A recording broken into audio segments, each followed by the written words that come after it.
Si están rabiosos, amigos, están que no toleran esto. Vean el comentario tan despectivo, tan clasista que da Pedro Ferriz de Con. Dios mío santo, estamos en manos de un indígena que no conoce el derecho, que improvisa en sus ideas ignorando la ley. Imagínense, amigos, qué tan ardidos deben estar de que al fin los grupos indígenas van a tener a alguien que los represente. Y el día de ayer, en una entrevista, Hugo Aguilar deja las cosas muy en claro. Yo vengo a representar a toda esa gente olvidada, yo vengo a representar a esa gente que me seleccionó. Y otra cosa muy importante que debe quedar muy en claro, a mí no me pusieron donde estoy. Fui elegido por la gente porque hacía falta. Este tipo de entrevistas es la que deja pegando de gritos, amigos, a todos los opositores. Vean ustedes, por favor. En su respectiva constancia de mayoría y se preparan para asumir el cargo el próximo 1 de septiembre. Uno de ellos es quien será ministro presidente de la nueva Suprema Corte de Justicia de la Nación, Hugo Aguilar Ortiz, hoy ministro presidente electo. Bienvenido. ¿Qué tal, Alejandro? Buenas noches. Buenas noches, gracias por estar acá. Gracias a ustedes por abrir el espacio. Después de apenas unos días de que le dieron la constancia de mayoría, ¿no? Así es, un hecho histórico también, porque por primera vez yo creo que en siglos se extendió una constancia en lengua mixteca y en español. Yo recibí 2 constancias, felizmente, y después de que en esa instancia los indígenas éramos motivo de burla, de mofa, ahora tuvimos un lugar digno. Claro, fue el expresidente del INE, Lorenzo Córdoba, quien hizo esa burla, ¿no? En una llamada que se quitó, que fue difundida, ¿no? Así es, digamos, los pueblos indígenas hemos vivido en condiciones de discriminación pues durante todo este tiempo, y hoy hemos logrado un acto histórico por ese simple hecho. Se da la constancia en lengua indígena, hicimos uso de nuestra lengua en el acto oficial y tuvimos un lugar digno de los pueblos. Llegará una posición a la Corte y encabezar la Corte, posición que ocuparon Benito Juárez, Ignacio Ramírez el Nigomante, ¿no? Otras personas de origen con orígenes indígenas. ¿Qué significa para usted llegar a esta posición? Primero, una gran responsabilidad. Estamos conscientes de el lugar al que vamos a llegar, el reto que tenemos, las dificultades que ha tenido la Corte, por decirlo de manera suave, en los últimos años, y la condición que tienen grandes sectores de la población respecto a la justicia. Pues una gran responsabilidad, pero por otro lado también una gran satisfacción por el trabajo realizado durante la campaña, por la oportunidad que se presenta de darle un nuevo enfoque, una nueva visión al sistema de justicia de este país. Son sentimientos que necesariamente prevalecen, yo creo que no solo en mí, sino en todos los que participaron en ese gran proceso electoral. Sí, escuchaba que dijo en estos días que va a llegar con plena libertad y que esa libertad se la garantizan los 6 millones de votos.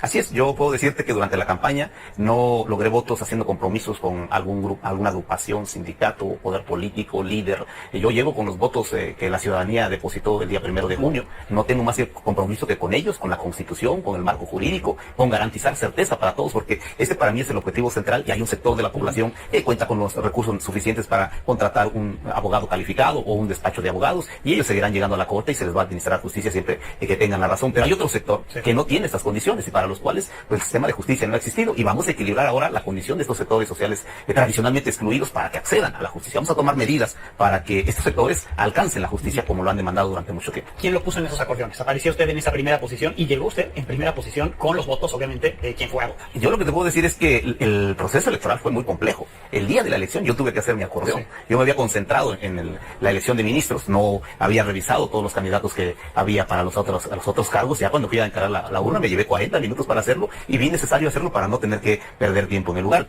Los acordeones, yo creo que, o más bien las listas de orientadoras eran necesarios conforme estaba el procedimiento. No hicimos nosotros, ni siquiera en mi equipo, se decía en broma en muchos lugares de las comunidades indígenas que ellos nada más conocían el número 34, iban a votar por el 34, y creo que se hizo efectivo. En el caso mío así fue. Sí, ¿cuál será el papel de Hugo Aguilar en la Corte? Ya tuvo un papel antes movilizándose y demás, luego en el INPI, ¿no? Un papel también importante en su trayectoria, y ahora el Hugo Aguilar de la Corte. ¿Cómo será un abogado que ahora será jurista, ¿no?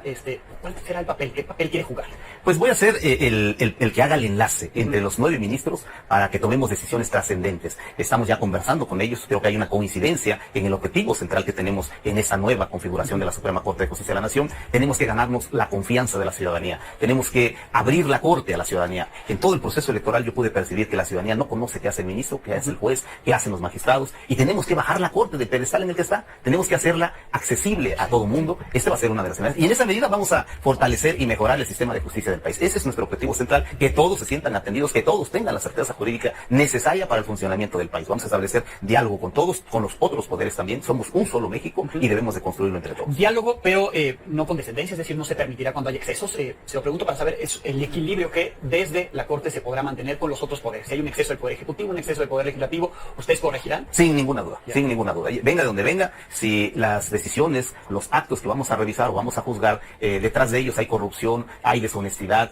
hay vulneración de derechos, vamos a darle la razón a quien la tenga, vamos a cuestionar y validar lo que está facultado la Corte para hacer. Pero no per se, no vamos a buscar que nosotros ya con una visión de entorpecer los cambios, de entorpecer la función de los otros poderes, asumamos una visión propia y la impongamos como decisión judicial. Vamos a dialogar y vamos a resolver conforme a la Constitución. Creo que tenemos un buen margen en el marco constitucional para llevar a cabo esta idea, esa visión nueva de justicia, sobre todo a los menos favorecidos. Tenemos las condiciones, se acaba de reformar la Constitución en materia de pueblos indígenas y afromexicanos, pues tenemos la base para llevar a cabo eso que hemos venido planteando. Sí, ¿cómo queda su relación con los pueblos indígenas? Hay algunas comunidades que se han manifestado en contra de algunas conductas, cuando usted estuvo en el INPI, sobre cómo los iban a convencer para que se aprobaran distintos proyectos, el Tren Maya, pero también las comunidades yaquis.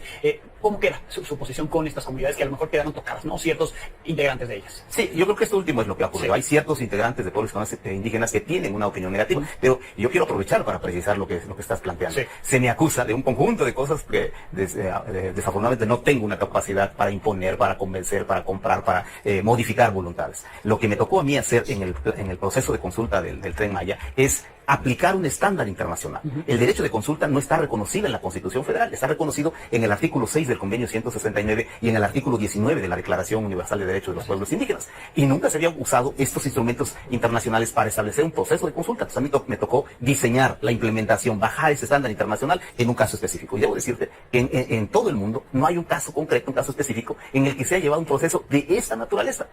Yo he señalado que esta es la parte que a mí me corresponde, la parte de implementación de la norma y el diseño de la metodología para llevar a cabo la consulta.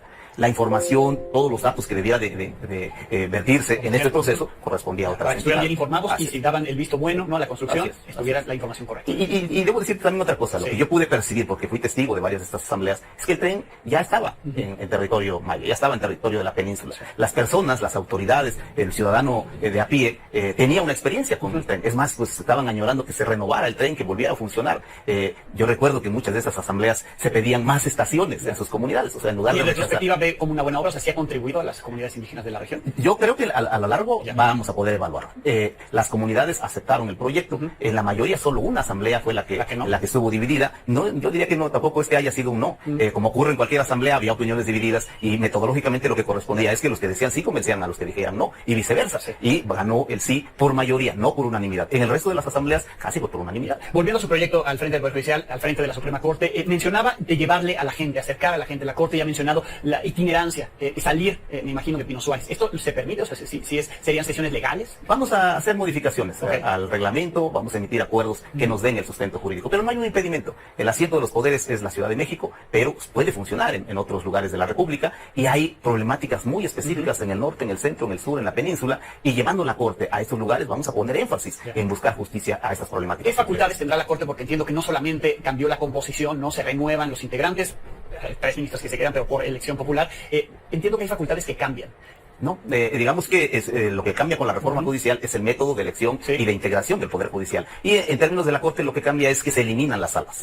Y vamos a funcionar ahora en pleno. Todas las funciones que tenían las salas se va a tener en pleno. Y creo que es fundamental porque había temas centrales que se tomaban por mayoría de 3 votos en una composición de 11. Ahora todas las decisiones se van a tomar por 6 votos. Es decir, requiere más análisis, más consenso, más diálogo. ¿Con 6 de los 9 son? Con 6 de los 9 tenemos posibilidad de que pasen los asuntos los mismos, acciones de inconstitucionalidad, controversias constitucionales, amparos en revisión, amparos directos en revisión, los mismos temas. La parte sustantiva no cambia. Quizás en donde vamos a tener un plus es en materia de pueblos y comunidades indígenas y afromexicanas, porque la reforma es reciente y había una exclusión plena de los pueblos. Se debatían derechos de los pueblos indígenas sin presencia de los pueblos indígenas en la Suprema Corte de Justicia. Eso va a cambiar desde el día 1. Eso tiene que cambiar desde el día 1. ¿Cómo se lleva con sus próximos compañeros, con las ministras y ministros que integrarán el pleno? Ya tuve una reunión con todos ellos, hay plena coincidencia, todos estamos conscientes que vamos a inaugurar una nueva etapa del Poder Judicial y que debemos de trabajar con todos y con todas. Yo he hecho una convocatoria a todos los que integran el Poder Judicial, los que no van a cambiar, todo el funcionariado, a que tenga la confianza. Vamos a seguir aplicando la misma Constitución, las mismas leyes, y ahora vamos a incorporar una perspectiva distinta, un enfoque distinto para atender a los que nunca habían sido atendidos. Ese tema es el que Entonces ya tienen su tiene a respectiva todos constancia. pegando de grito, amigo, a todos los opositores. Aquellos grupos que jamás fueron vistos, que no fueron atendidos y fueron desplazados, son esos grupos a los que les va a dar prioridad Hugo Aguilar. Ya se acabaron las reuniones en secreto con Alito Moreno, ya se acabaron las reuniones en secreto con todos los opositores, con los grandes empresarios que deben millones de pesos en impuestos y no los han pagado. Amigos, todo eso ya se acabó. Por eso es que están tan molestos con el nuevo ministro presidente y le saca todo el clasismo. Hasta aquí la información al momento, espero que haya sido de tu agrado. Si te gusta este contenido, por favor apóyanos suscribiéndote y regalándonos ese poderosísimo like. Yo soy Pedro para Radar Informa y te agradezco el tiempo que me regalaste para ver este video y nos estamos viendo en una nueva transmisión. Recuerden amigos, seguimos evolucionando junto a la 4T. Que sigas teniendo un excelente día.